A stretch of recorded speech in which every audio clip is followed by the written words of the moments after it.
When you were training and you were learning from books, like, did you have any videos that you studied?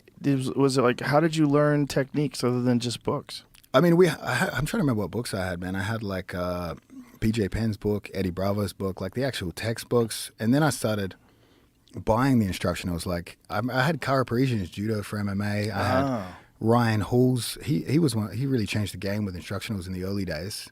So like stealing all his moves. And then I learned about the world of torrent sites, and I started illegally acquiring every instructional I could.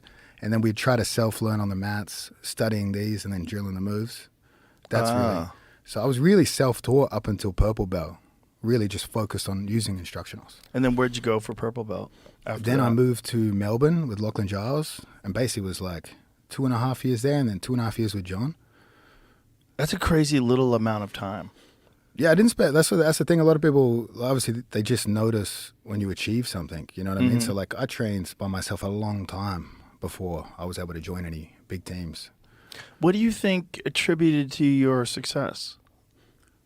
I think, honestly, I don't know. I put in the work in the early days for sure. And then studying.